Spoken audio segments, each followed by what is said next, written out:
Good morning everyone. તમારે એફઓઆઈસીમાં unit for advancement in industrial instrumentation maintenance for the automation ચેપ્ટરની અંદર આપણે બેઝિક જોઈએ કે what is the evolution of the industrial automation. બરોબર, ઇન્ડસ્ટ્રીની અંદર જે ઓટોમેશનમાં કઈ રીતના ઇવોલ્યુશન આવ્યું, બરોબર, એના વિશે વાત કરે છે. અત્યાર સુધીમાં IR 1.0 ટુ IR 4.0, બરોબર, એટલું રિવોલ્યુશન આવ્યું છે. હવે વન બાય વન જોઈએ કે ભાઈ હરેકમાં શું શું રિવોલ્યુશન આવ્યું છે, કારણ કે હરેક સ્ટેજમાં કંઈક રિવોલ્યુશન હશે. બરોબર, તો સૌથી પહેલા જે તમારું રિવોલ્યુશન હતું ઇન્ડસ્ટ્રી 1.0, બરોબર, ધ ઇન્ડસ્ટ્રી ઓફ સ્ટીમ. હવે એ ટાઈમે શું થતું કે તમારું જે ઇન્ડસ્ટ્રી છે એ આખી સ્ટીમ ઉપર વર્ક કરતી, બરોબર, પ્રેશર ઉપર, જે વરાળ હોય એના ઉપર એ વર્ક કરતી. ક્લિયર? તો first industrial revolution is a begin in the England in the 1760s. બરોબર, કે જે સૌથી પહેલું જે રિવોલ્યુશન આવ્યું, બરોબર, એ ઇંગ્લેન્ડની અંદર આવ્યું. સ્ટાર્ટ ક્યાંથી થયું? ઇંગ્લેન્ડમાંથી. ક્યારે? તો કે 1760ની અંદર. With the introduce of the water and steam used to help the transport the goods from the place to place. બરોબર, ત્યારે શું યુઝ કરવામાં આવતું કે વોટર અને સ્ટીમ છે એ યુઝ કરવામાં આવતું. બરોબર, હવે steam, the steam was the already no. બરોબર, આપણે સ્ટીમ વિશે તો આપણને ખબર જ છે કે however it wasn't until this time that it was used in the industrial process, making in the biggest is a breakthrough of its the kind during the era. હવે જો સ્ટીમ છે, બરોબર, એના થ્રુ છે આપણે શું કરતા, ઇન્ડસ્ટ્રીની અંદર પ્રોસેસને કંટ્રોલ કરવામાં આવતી. બરોબર, એ એક બિગેસ્ટ બ્રેક થ્રુ છે ને, એ એક હતું એ ટાઈમની અંદર, એ એરાની અંદર. એરા એટલે શું? એ સમયની અંદર. બરોબર, industries such as glass, mining, agriculture, and textile is a benefited from this, as they were now able to the produce the large quantity of items due to the introducing the mechanism. હવે આ industry છે, બરોબર, એમાં કઈ કઈ? તો કે glass છે, માઇનિંગ છે, એગ્રીકલ્ચર, ટેક્સટાઇલ, એ બધાની અંદર છે એ સારું એવું બેનિફિટેડ થયું છે. બરોબર, જે વોટર નાવ એબલ ટુ શું કરે છે, પ્રોડ્યુસ કરે છે large quantity of the items due to the introduce the mechanism. Second, તમારું જે સેકન્ડ રિવોલ્યુશન આવ્યું એ શું છે, તો કે ઇન્ડસ્ટ્રી 2.0, ધ ટેકનિકલ રિવોલ્યુશન હતું એ ટાઈમમાં. તો this rise of the second industry revolution, A second હતું. બરોબર, બિગેન મોસ્ટલી ઇન બ્રિટેન. હવે જો બ્રિટેન, અમેરિકા અને જર્મની ઇન 1870ની અંદર. બરોબર, and was known as the technological revolution. હવે જો સૌથી પહેલું રિવોલ્યુશન ઇંગ્લેન્ડમાં આવ્યું 1760ની અંદર. બીજો રિવોલ્યુશન ક્યારે આવ્યું? તો કે 1870માં. કઈ જગ્યાએ? તો બ્રિટેન, અમેરિકા અને જર્મનીમાં. અને એને શેના નામેથી ઓળખાય છે? તો કે ટેકનોલોજીકલ રિવોલ્યુશન. ઓલું સ્ટીમ રિલેટેડ હતું, આ છે ઇન્ડસ્ટ્રી ટેકનિકલ રિવોલ્યુશન, ટેકનોલોજી. બરાબર, during this time electrical technology was introduced and power to mechanics unlike is a nothing else. હવે જો આ ટાઈમની અંદર છે ને તમારે શું ઇન્ટ્રોડ્યુસ થયું હતું? તો કે ઇલેક્ટ્રિકલ જે ટેકનોલોજી છે ને એ ઇન્ટ્રોડ્યુસ કરવામાં આવી છે. This made machines much more is a user friendly and was much more cost effective. આ જે બનાવવામાં આવી, બરોબર, એ યુઝર ફ્રેન્ડલી હતી, બરોબર, and was much more cost efficient હતી. બરોબર, એ માટે એને મશીન બનાવવામાં આવી છે. It was also when mass production became as a reality due to the creation of the assembly line. બરોબર, આ જે છે એ કેમાં યુઝ થતી? કે જ્યાં માસ પ્રોડક્શન છે, બરોબર, becomes a reality. due to the creation of the assembly line. This allows the invention and the success of the automation and plants. And આ શું થયું તો કે સક્સેસ બન્યું છે ઇન ધ ઓટોમેશન, બરોબર, અને પ્લાન્ટ્સની અંદર એક ઇનોવેશન હતું. હવે તમારું જે થર્ડ રિવોલ્યુશન છે 3.0 industry revolution, the digital revolution, એ કયું હતું તમારું ડિજિટલ રિવોલ્યુશન. ફર્સ્ટ તમારું સ્ટીમ રિલેટેડ, બરોબર, સેકન્ડ તમારું ટેકનોલોજીકલ, અને થર્ડ છે તમારું digital revolution. This is the third industrial revolution in the 1970 અંદર is a sparked the beginning of the IT and computer technology known as the digital revolution. હવે એ ટાઈમની અંદર તમારે આઈટી અને કોમ્પ્યુટરનો યુઝ થવા માંડ્યો, એટલા માટે એને ડિજિટલ રિવોલ્યુશન કહેવામાં આવે છે. Clear? while the computer were is a much longer than what the currently use. They laid the foundational groundwork for the current computer. હવે આમાં શું છે કે કોમ્પ્યુટર છે એ બધી વસ્તુનો યુઝ કરવા માંડ્યા, બરાબર. And well this computer were mostly is automated, they did still needed the human controller. Okay. And this manufacturing and automation also advanced because the internet is internet access, બરોબર. એ શું કામ એડવાન્સ થયું તો કે બીકોઝ જે તમારું internet access છે, કનેક્ટિવિટી મળી, બરોબર, રિન્યુએબલ એનર્જી છે, બરોબર, that's why is a manufacturing and automation also advanced. And Industry 3.0 is still widely used in the workforce and has been is a help in the guideline Industry 4.0. Same way. The Industry 4.0 is a human technology and is a sustainability. બરાબર. હવે જો આ 4.0 છે ને એ એક human technology અને sustainability, એટલે એનો મિનિંગ એવું થાય ટકાઉપણું, બરોબર. હવે આ છે ને ક્યારે શું કહેવાય ઇઝ અ બિગેન ક્યારે થયું તો કે ઇઝ અ 2011, બરોબર. ક્યારે આવ્યું તમારા 2011ની અંદર, બરોબર. The industry is seeing great growth in the smart machines, બરોબર. તમારે સ્માર્ટ મશીન્સ આવ્યા, પછી સ્ટોરેજ સિસ્ટમ, પ્રોડક્શન ફેસિલિટી સારી, not meeting any human interaction, એમાં કોઈ જગ્યાએ તમારું હ્યુમન ઇન્ટરેક્શન નથી, બરોબર, બધું ઓટોમેશન બેઝ આવી ગયું. પછી smart of the yes, smart of internet of things was created, which is is a interconnected network of machine device and the vehicles is embedded with the computerized sensing and scanning and monitoring and capability. બધું શું કહે છે તમને? બધું automation થયું છે, બરોબર. એ બધા શું એ ઇન્ટરકનેક્ટેડ હોય, નેટવર્ક ઓફ મશીન ડિવાઇસ, બરોબર, and vehicle embedded with computerized sensing, scanning and monitoring and capabilities. Clear? And sustainability has also been a big factor in the Industry 4.0 as the world continue to improve the environment. બરોબર. હવે એના લીધે તમારા ઇન્ડસ્ટ્રીની અંદર sustainability આવ્યું, બરોબર, જેના લીધે તમે એન્વાયરમેન્ટમાં બી અત્યારે ઇમ્પ્રુવમેન્ટ કરી શકો છો. ક્લિયર? આ થયું તમારું ઇન્ડસ્ટ્રીયલ રિવોલ્યુશન, બરોબર. is from IR 1.0 to IR 4.0.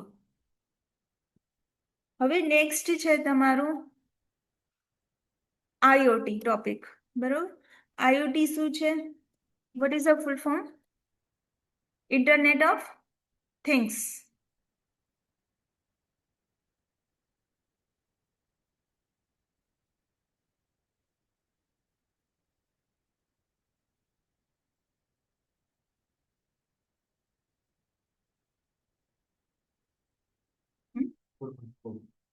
ના ના, આઈઓટી. ઓકે. પછી આઈઓટી છે તમારું ઇન્ટરનેટ ઓફ થિંગ્સ, બરાબર. હવે જો આઈઓટી છે ને is a refer two every day object, બરોબર. બધા object that are connected to the internet, બધા શું હોય, કનેક્ટેડ હોય internet through and can communicate with each other, અને બધા એકબીજા સાથે શું કોમ્યુનિકેટ થતું હોય, બધા એકબીજા સાથે. તો this object like a smart is a thermostat, fitness and trackers on connected home applications use the sensor and technology to collect and share data, making them smart. હવે જો આ શું કરે છે કે તમે હોમ એપ્લાયન્સીસની અંદર યુઝ કરી શકો, use the sensor and technology, બરોબર, collect and share data and making them, એને શું કરે છે, એને એક સ્માર્ટ બનાવે છે, બરોબર. કલેક્ટ કરે ડેટા અને શેર ભી કરે. is a capable of the performing tasks or providing the information without the direct human involvement, બરોબર. હવે શું કરે છે, કેપેબલ, એ પોતે કેપેબલ છે કે ઓફ ધ પરફોર્મિંગ ટેક્સ, બરોબર, પોતે પરફોર્મ કરે છે, કે પ્રોવાઇડિંગ ધ ઇન્ફોર્મેશન, જે પ્રોવાઈડ કરે છે ઇન્ફોર્મેશન, એના બેસિસ ઉપર એ વર્ક કરે છે વિધાઉટ ડાયરેક્ટ હ્યુમન ઇન્વોલ્વમેન્ટ, બરાબર, કોઈ પણ હ્યુમનનો ઇન્વોલ્વમેન્ટ વગર. હવે IoT aim to create a more interconnected and automated world by allowing this device to work together and enhance various aspect our lives, બરોબર. હવે IoT નો મેઇન એમ શું છે કે એ ક્રિએટ કરે મોર interconnected and automated to the world by allowing this device, બરોબર. હવે એના કી features છે, બરોબર. કી ફીચર્સ શું શું છે એના આઈઓટીના, તો કે કનેક્ટિવિટી છે, બરોબર, પછી સેન્સિટિવિટી છે, સેન્સ કરી શકે, ડિવાઇસ એકબીજા સાથે કનેક્ટેડ હોય, પછી એક્ટિવ એન્ગેજમેન્ટ હોય, બરોબર, સ્કેલ હોય, પછી ડાયનેમિક નેચર હોય, બરોબર, પછી ઇન્ટેલિજન્સ, એનર્જી, સેફ્ટી, પછી ઇન્ટિગ્રેશન્સ, બરોબર. ઇન્ટિગ્રેશન્સ મીન્સ એકીકરણ, બરોબર. આ બધા એના કી ફીચર્સ છે આઈઓટીના. હવે જો ફર્સ્ટ છે તમારું આઈઓટીના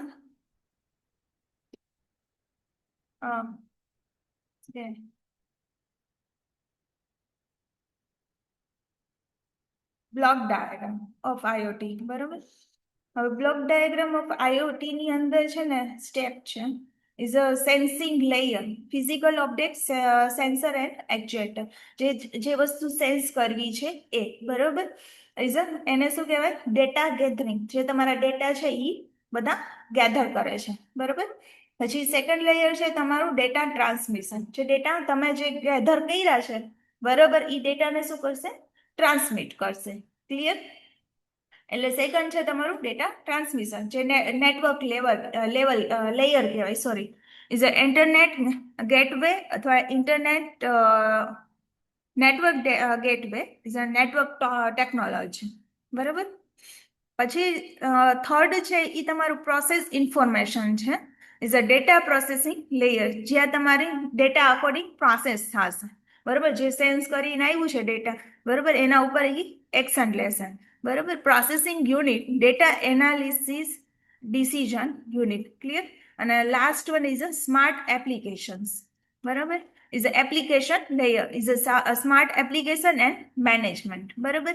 એટલે તમારા 4 લેયર થશે, is a data gathering, data transmission, પછી પ્રોસેસ ઇન્ફોર્મેશન, બરોબર, અને સ્માર્ટ એપ્લિકેશન, ક્લિયર. આ 4 લેયર છે, બરાબર. હવે જો ફર્સ્ટ છે તમારું સેન્સિંગ લેયર. સેન્સિંગ લેયર શું કહે છે કે it is the best most layer, bottom most layer, સૌથી નીચલું લેયર છે, બરોબર. Is a responsible for the detecting physical condition from the environment, બરોબર. એ શું કરશે, મોસ્ટલી ડેટાને શું કરશે, સેન્સ કરશે, ક્લિયર. એનું બેઝિક ફંક્શન છે એ કલેક્ટ ધ રો ડેટા, ડેટાને શું કરશે, કલેક્ટ કરશે, as a temperature, humidity, motion, sound, pressure, whatever, બરોબર, એ બધા ડેટાને શું કરશે? સેન્સ કરશે, અને સેન્સ કરીને change in the surrounding through the embedded component, બરોબર. હવે આ અકોર્ડિંગ શું કરશે? જે તમારા ડેટાને સેન્સ કરીને શું કરશે? એને આગળ મોકલશે, બરોબર. અને નેક્સ્ટ ટોપિક છે તમારું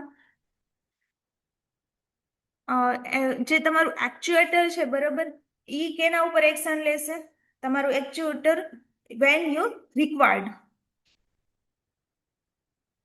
પછી અમુક કમ્પોનેન્ટ્સ છે સેન્સરમાં યુઝ કોને કરે છે? તો કે હ્યુમિડિટી છે, ગેસ છે, ઇન્ફ્રારેડ છે, અલ્ટ્રાસોનિક છે, બરોબર. પછી એક્ચ્યુએટર, મેં કીધું ને તમને કે action using the actuator when required, બરોબર. તો કે એક્ચ્યુએટરમાં લાઈક મોટર છે, સ્વિચીસ છે, વાલ છે, બરોબર.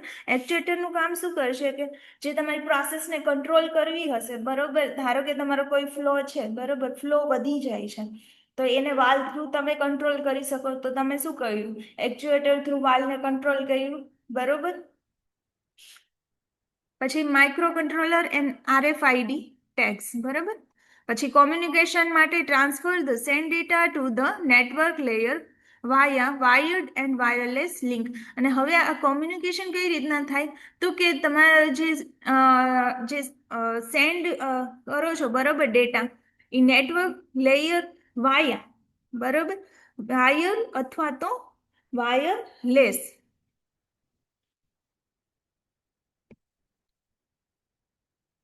પછી સેકન્ડ છે તમારું નેટવર્ક લેયર. નેટવર્ક લેયર શું છે? કે this is a layer provide the connectivity and communication between the IoT device and cloud system. આ એક લેયર છે ને, કનેક્ટિવિટી પ્રોવાઈડ કરે છે કોમ્યુનિકેશન માટે, બરોબર. કોની કોની વચ્ચે? તો કે આઈઓટી ડિવાઇસ અને ક્લાઉડ સિસ્ટમ વચ્ચે. પછી એનું ફંક્શન શું છે? કે transmit the collect sense data to processing platform securely, બરોબર. હવે શું કરે છે? ટ્રાન્સમિટ કરે છે ડેટાને sensor data to processing platform સુધી, બરોબર, સિક્યોરલી ટ્રાન્સમિટ કરશે, અને સપોર્ટ કરશે ડિવાઇસ ટુ ડિવાઇસ અને ડિવાઇસ ટુ સર્વર કોમ્યુનિકેશન. પછી handle the addressing, routing and data forwarding, બરોબર. હેન્ડલ કરશે, એડ્રેસિંગ કરશે, રાઉટિંગ કરશે અને ડેટા ફોરવર્ડ કરશે. ક્લિયર? હવે ટેકનોલોજી કઈ કઈ યુઝ કરશે? તો કે વાઈફાઈ, બરોબર, બ્લુટૂથ, બધા એના જેવી ઝિગબી, બરોબર, આ બધી ટેકનોલોજી યુઝ કરશે. પછી ethernet and satellite networks, supporting device, routers and switching. આ બધું શેના માટે યુઝ થાય છે? નેટવર્કિંગ માટે, બરોબર, નેટવર્કિંગ લેયર માટે, કોમ્યુનિકેશન માટે યુઝ થાય છે. પછી થર્ડ તમારું લેયર છે ડેટા પ્રોસેસિંગ લેયર, જ્યાં તમારું ડેટા પ્રોસેસ થશે. This layer analyse, filter and interprets data, બરાબર. ઇન્ટરપ્રેટ્સ મતલબ ડેટાને સમજવા માટે ટ્રાય કરશે. Receiving from the network device. Function શું કહે છે? Clean and format raw sensor data from the meaningful insight, બરાબર. ડેટાને વ્યવસ્થિત, મિનિંગફુલ અને મિનિંગફુલ ટ્રાય કરશે કે આ ડેટા છે, આ ફોર્મેટમાં છે. હવે applies analytics to detect is a patterns, okay, patterns or abnormalities, બરોબર. હવે એ એપ્લાય કરશે કે એ જે પેટર્ન્સ છે, બરોબર, એ બધું એબનોર્માલિટી છે, એ બધું શું કરશે? વ્યવસ્થિત એને કરશે. Store data for historical analysis or reporting. અને જે ડેટા છે ને એને સ્ટોર કરશે ફ્યુચર માટે, હિસ્ટોરિકલ, બરાબર, સ્ટોર કરવા માટે, કે આગળ ઇન ફ્યુચર કઈ જરૂર પડે, બરાબર, ઇન કેસ આવું કઈ હોય તો એ યુઝ કરી શકે. Analysis or reporting. કમ્પોનન્ટ શું શું યુઝ થશે? તો કે IoT cloud platforms, data lakes and warehouses, steam processing and machine layering engines, બરાબર. આઉટપુટની અંદર છે પ્રિડિક્ટિવ, એલર્ટ એન્ડ રિપોર્ટ્સ, બરાબર. પછી decision rule for the automation and detection signal. ને applications last one is application છે, એપ્લિકેશન લેયર છે. This top most layer interacts directly with the end user and business system, બરાબર. Is a last છે, top most layer છે અને interact કરે છે directly with the end યુઝર્સને અને બિઝનેસ સિસ્ટમ, બરાબર. હવે એના ફંક્શન જોઈ લે. These are provided the interface to monitor and control IoT device is a remotely, બરોબર. હવે આ શું પ્રોવાઈડ કરે છે? ઇન્ટરફેસ ટુ ધ મોનિટર અને કંટ્રોલ કરવા માટે IoT device remotely. Display usually analytics through the dashboard and the chat, બરોબર. ડિસ્પ્લે કરે છે વિઝ્યુઅલી એનાલિટિક્સ થ્રુ ડેશબોર્ડ અને ચેટ્સ, બરોબર. Trigger automated action based on process insight. કમ્પોનન્ટ્સની અંદર મોબાઈલ એપ્લિકેશન્સ છે, બરોબર. પછી વેબ ડેશબોર્ડ એન્ડ પોર્ટલ્સ છે, વિઝ્યુઅલાઇઝેશન એન્ડ અલ્ટરિંગ ટૂલ્સ છે. પછી કેપેબિલિટીઝ આપેલી છે એની. Remoting device management, real time condition monitoring છે, બરોબર. રિયલ ટાઈમ એટલે શું કહેવાય? આઈડિયા ખરી? રિયલ ટાઈમ એટલે અત્યારે જે ચાલુ ટાઈમ.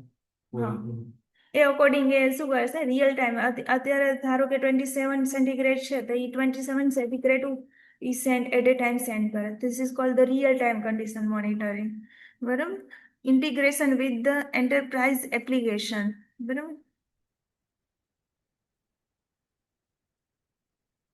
અહીંયા તમારું બ્લોક ડાયાગ્રામ છે ને કમ્પ્લીટ થાય છે આઈઓટીનો, બરાબર. નેક્સ્ટ લેક્ચરની અંદર આપણે બેઝિક કમ્પોનેન્ટ્સ જોઈશું.